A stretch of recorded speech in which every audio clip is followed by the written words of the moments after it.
What's up, guys, and welcome back to the OS Performance YouTube channel. Today we have a 2024 Mark 8 Volkswagen Golf GTI. So let's get into it. So I'm here with the owner, Kyle, and we're gonna get into as far as what this car came with from the factory and what it has now. I've had the car for about 3 months now. I kind of bought the Mark 8 GTI because I wanted a good mix of a daily driver and also a car that was, capable on the track and for autocross as well. So to start, we added Apex SM10, 17 inch, around 8.5 inches is where you're pretty safe on the width for tires. We put on some Continental Extreme Contact Sport 02s, 245, 40, wheels 45 offset, gives it kind of a perfect flush fitment. For the wheels also, we added the VW spinning, hubcaps or whatever you want to call them. When, people see me rolling by, they get to see the nice VW logos, nice and clear. So we added the 034 camber plates. That adds about negative 1.4 degrees camber. So we also lowered the car too. So I went with the H&R Sport Springs, which adds about 1.4 inches drop without changing the dampers and lowering them. It's going to see some increased wear there. So when that's good, when they start to go, we'll throw some coilovers on there and take it back to OS Performance for the install and corner balancing for those. And what exhaust do you have on here? Yes, exhaust. Yeah. So this is the AWE track exhaust.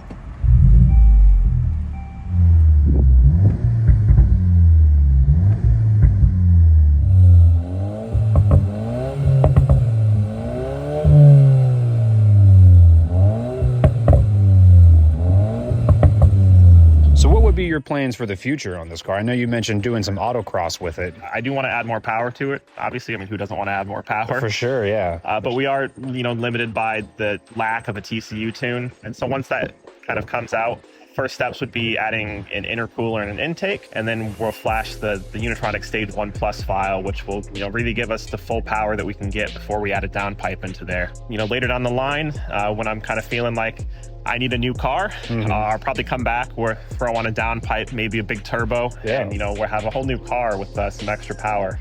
So yeah, today we did download the Unitronic Stage 1 tune, and I wanted to bring up tuning still for this Mark 8 platform is a pretty new platform, essentially. So this is just an ECU tune. The TCU is still locked as we're still waiting for more R&D to come out for that, but any moment now, I'm expecting within the next 6 months, we should see something for tuning for that.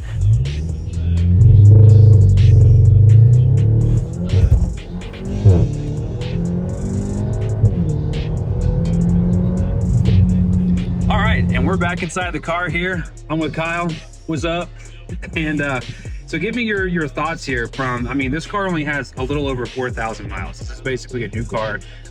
What have been some of the things you've noticed before and after installing the Stage 1 tune? Yeah, so the biggest thing I noticed right away is the throttle mapping is a lot more responsive and linear, I would say. From factory, it felt like there's a little bit of a delay and like a little bit of a hang before you actually start to see that input. But now, it's super responsive all the time, and it really feels like I have a lot more adjustment in the throttle for, how fast I want to go, I guess. Obviously, there's some great power benefits for sure. Absolutely. The launch control, the extra RPMs there just adds a whole ton of extra rawness to that launch for it. And really, the power band is just increased all throughout. So, I'm definitely seeing a little bit more high end, but it's really just a ton of extra power. It feels like how it should come from the factory, in my opinion. Wow, so it's fairly linear, throughout the duration of it, you're saying, in terms of RPM. Yeah, the boost comes on, fairly quickly, 2,000 RPM, I feel like you're in the boost already. And just the power is unreal. It's unreal for a four-cylinder. And I mentioned it in our past videos with our bigger, big turbo Golf GTI video, the Golf R video we did with the Mark 7.5.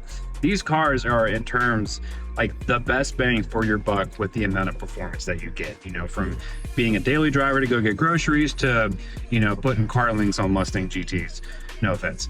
But so it's just really, in my opinion, again, one of the superior vehicles out on the road today. Yeah, these vehicles are coming in at 31,000 MSRP for the S model, and I would really suggest, if you're looking at a Mark 8 GTI, that you would go with that S trim. It's the best bang for your buck. You get the slick top, so no sunroof that's going to start leaking on you. Yeah, I meant to bring that up. Like a slick top is like something you really don't see You know, I feel like today in most modern cars, and I know back in, you know, the earlier Volkswagen family cars, a slick top, like, that's pretty sought out for these days. So that's, you know, something, in my opinion, I think makes this car a little bit more unique and more, you know, enthusiast owned.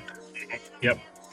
Yeah, I mean, really, the S trim is perfect. The cloth seats with the tartan pattern, you know, classic GTI heritage. Definitely a big fan of those over the leather.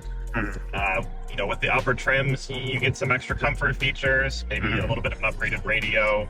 You get keyless entry, but you really can't beat it for the price of $31,000. I mean, I'm not sure there's any car that you can buy that's going to touch, you know, the power that you get and the handling really with this car for that price. I couldn't agree more. So yeah, there you have it. So there you guys have it. The 2024 Mark 8 Golf GTI here at OS Performance. Of course, if you like what you see here, give us a like and a subscription, and we'll see you next time.